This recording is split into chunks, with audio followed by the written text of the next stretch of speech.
Welcome to GP Compensation Explained, the truth about carried interest and how fund managers get rich.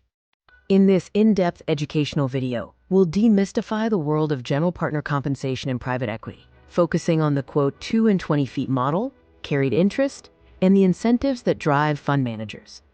Before we dive in, a crucial disclaimer. The information presented here is for educational purposes only and should not be considered financial advice. Private equity involves complex financial structures and significant risks. Always consult with a qualified financial professional for personalized advice. To truly understand how fund managers are compensated, we first need to identify the key players in the private equity ecosystem. On one side, we have the general partners, or GPs. These are the fund managers, the individuals or firms responsible for identifying, acquiring, managing, and exiting investments. They are the active decision makers. On the other side are the limited partners, or LPs. These are the capital providers, institutions like pension funds, university endowments, sovereign wealth funds, and high net worth individuals who commit money to the private equity fund but have limited involvement in its day-to-day operations. A fundamental principle in private equity is the alignment of interests between GPs and LPs. LPs provide the capital, trusting GPs to generate returns. GPs, in turn, are incentivized to maximize the fund's performance, as their compensation is directly tied to it. This symbiotic relationship forms the bedrock of the private equity model. Now, let's explore the cornerstone of GP compensation, the famous 2 and 20 feet model. This simple phrase encapsulates the two primary ways fund managers get paid. The 2 refers to the management fee. This is typically an annual fee, calculated as a percentage of the capital committed to the fund, or sometimes the capital invested. Historically, this has been around 2%, though it can vary. This fee covers the fund's operational costs, everything from GP salaries, office rent, research, and due diligence expenses to legal and administrative overhead. It's designed to keep the lights on, regardless of the fund's performance. The 20 refers to the carried interest. This is the performance fee, the GP's share of the profits generated by the fund's investments. If the fund performs well and generates returns above a certain threshold, the GPs receive a percentage of those profits, commonly 20%. This is where fund managers truly get rich, as carried interest represents a significant upside potential tied directly to successful investment exits. Let's take a much deeper dive into carried interest, as it's the most significant and often misunderstood component of GP compensation. At its core, carried interest is a performance-based incentive. It's the share of the profits that GPs receive from the fund's investments, typically after the LPs have received their initial capital back, and often a preferred return. It's designed to align the GP's financial success directly with the fund's investment success. Carried interest has often been a subject of controversy, primarily due to its tax treatment. In many jurisdictions, carried interest is taxed at the lower capital gains rate, rather than the higher ordinary income tax rate, leading to public debate about fairness and equity, particularly when compared to standard wage earners. To fully grasp how carried interest is paid out, we need to understand two critical concepts: the hurdle rate and the distribution waterfall. The hurdle rate, also known as the preferred return, is a minimum rate of return that LPs must achieve on their invested capital before the GPs can start receiving carried interest. This acts as a protective mechanism for LPs, ensuring they get a baseline return on their investment before the fund managers participate in the profits.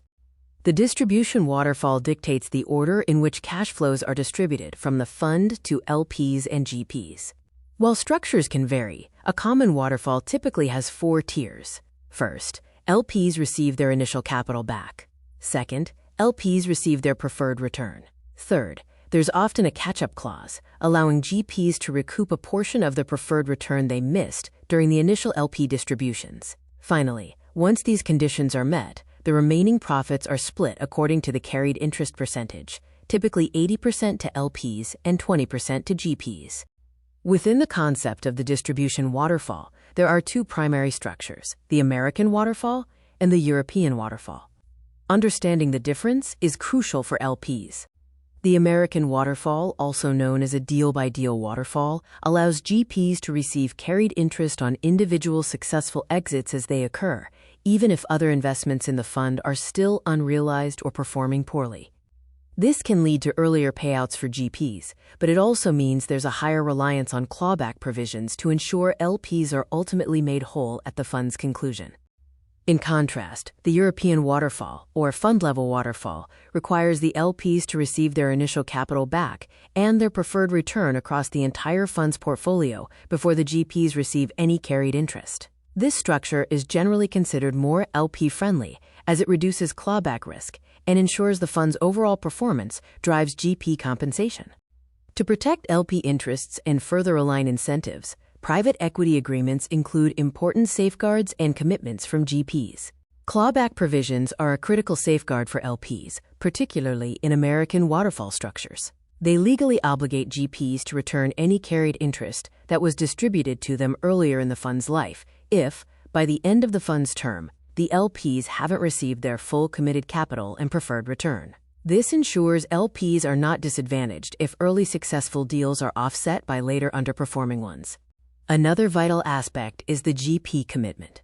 GPs are typically required to invest their own capital alongside the LPs into the fund. This skin in the game further aligns interests, ensuring GPs are personally exposed to the fund's performance. Historically, this commitment was around 1 to 2%, but recent trends indicate higher GP commitments, often ranging from 4% to even 10% or more, reflecting increased LP scrutiny and a desire for stronger alignment. And that concludes our deep dive into GP compensation in private equity. We've explored the 2 and 20 feet model, the mechanics of carried interest, the hurdle rate, and the distribution waterfall. We've also touched upon crucial aspects like clawback provisions and GP commitment, all designed to align the interests of fund managers and investors. Remember, understanding these complex structures is key to navigating the private equity landscape.